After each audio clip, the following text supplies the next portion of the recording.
San. Itu adalah hari tahun baru yang dingin dan bersalju. Semua yang berada di jalan berjalan cepat untuk sampai di suatu tempat. Ada yang pergi ke keluarga mereka, ada yang pulang ke rumah mereka yang hangat.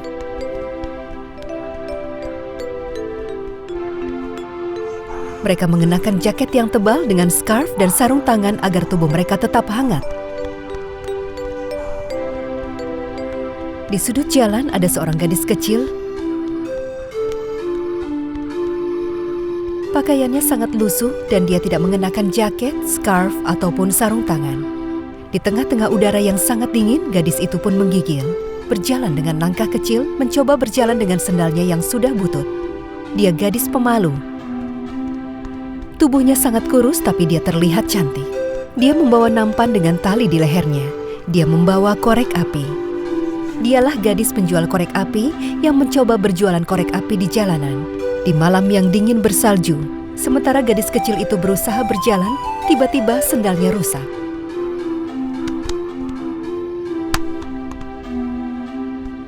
Dia pun mulai menangis dan air matanya bercampur dengan salju. Sekarang apa yang harus kulakukan? Bagaimana caranya aku bisa berjalan telanjang kaki di salju ini? Tidak berdaya, dia terus berjalan. Dia sekarang menjadi gadis penjual korek api yang telanjang kaki. Dia tidak bisa pulang tanpa menjual satu pun batang korek api. Aku punya korek api. Korek api. Apa kau ingin beli korek api?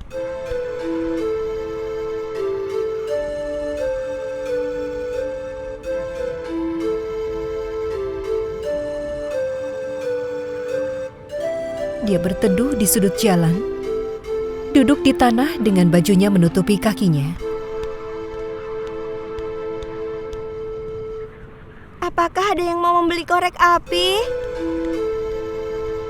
Suaranya hampir tidak terdengar, dan dia masih belum menjual korek api satupun. Ya Tuhan, biarkan aku menjual korek api ini. Aku butuh uang untuk membeli sup untuk ibu dan obat untuk nenek. Angin meniup salju yang menutupi rambutnya dan masuk ke dalam matanya. Sekarang dia kedinginan di sudut itu. Aku punya korek api.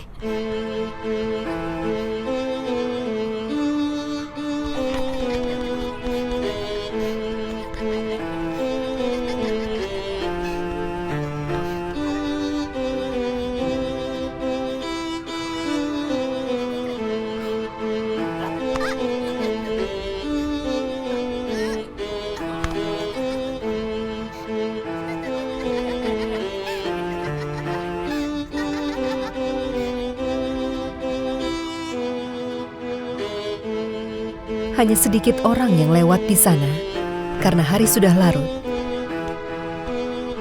Gadis penjual korek api itu kembali menawarkan dagangannya.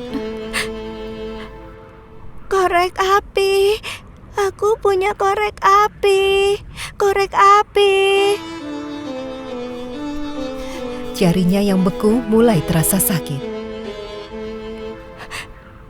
Jika aku bisa menghangatkan diri sedikit, mungkin aku bisa tinggal di sini lebih lama. Aku akan menyalakan korek api ini untuk menghangatkan diri.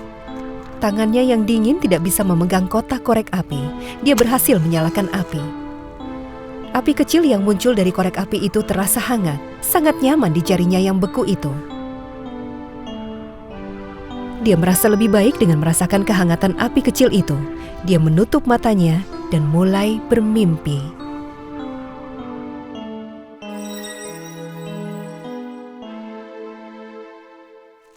Sekarang aku berada di kamar yang hangat. Aku menghangatkan tangan dan kakiku di sebelah tungku. Aku juga punya syal tebal di pundakku. Api kecil yang muncul dari korek api itu membuatnya bermimpi. Tapi saat apinya padam, dia pun merasa kedinginan lagi. Jadi, dia langsung menyalakan korek api lagi. Menurutnya ini adalah permainan yang menyenangkan. Kali ini, dia memimpikan hari di musim semi yang menyenangkan dan dia berbaring di tengah lapangan bunga daisy.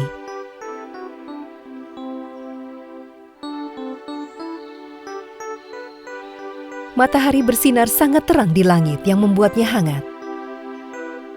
Aku akan mengumpulkan beberapa bunga untuk dibawa ke rumah. Saat dia melihat dirinya mengumpulkan bunga, apinya kembali padam. Dia menyalakan korek api lagi. Dan lagi, dan lagi.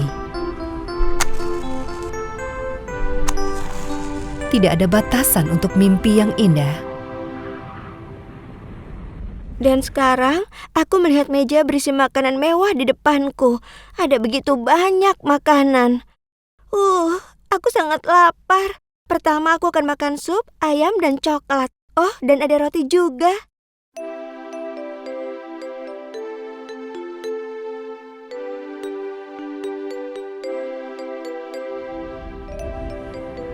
Dia bermimpi dan berpura-pura dia sedang makan. Dia menyalakan begitu banyak korek api, dan akhirnya salju pun berhenti turun. Bintang di langit bersinar sangat terang. Dia melihat ke atas dan ada bintang jatuh melintas di langit. Dia pun membuat permintaan seperti yang neneknya selalu katakan. Jika kau melihat bintang jatuh, permintaanmu akan menjadi kenyataan. Ya Tuhan, semoga semua impianku bisa menjadi kenyataan.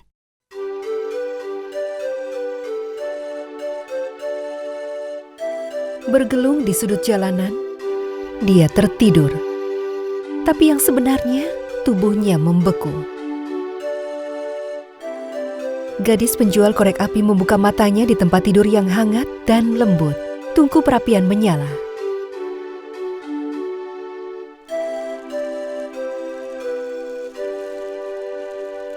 Selamat pagi, gadis kecil. Bagaimana keadaanmu?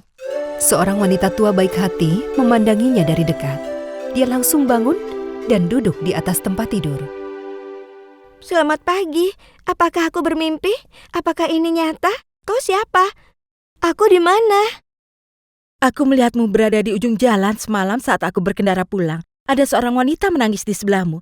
Jadi aku menghampirinya dan dia bilang dia adalah ibumu. Kemudian bersama-sama kita pulang ke rumahku. Ibuku? Oh, kurasa dia khawatir dan pergi mencariku karena aku pergi sampai larut malam. Kami membawamu kemari ke rumahku. Tubuh kecilmu membeku. Aku harus memanggil dokter. Syukurlah aku tidak terlambat.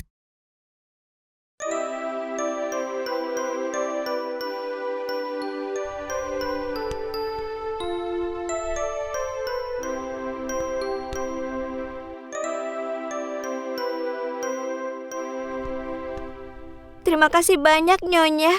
Tapi mana ibuku? Aku punya kejutan bagus untukmu. Untuk sementara, ibu dan nenekmu akan tinggal di sini.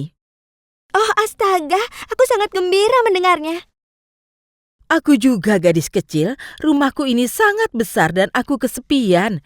Aku sudah bicara dengan ibumu. Mulai sekarang kau akan tinggal bersamaku. Ibumu akan membantuku dengan pekerjaan rumah dan nenekmu dan aku akan menjadi teman dan menghabiskan waktu bersama. Nenek benar. Permintaan yang kita buat saat kita melihat bintang jatuh akan menjadi kenyataan. Kau gadis yang sangat baik. Semalam kau mengalami kesulitan dan melalui masa sulit untuk bisa membawa pulang uang. Kau tidak menyerah. Seseorang harus bisa bertahan di masa sulit dan harus selalu memiliki keyakinan. Nenek selalu bilang hidup ini penuh dengan kejutan. Tentu saja kau akan masuk sekolah secepatnya. Kau berhak untuk bahagia. Kurasa masih ada orang baik di dunia ini. Setelah hari itu, gadis penjual korek api tidak pernah merasa kedinginan dan hidup bahagia. Hey guys, subscribe channel kita ya, Kondosan, dan tonton cerita dongeng yang paling populer, kartun, dan sajak anak-anak di channel kita. Jangan lupa juga klik lonceng notifikasinya ya.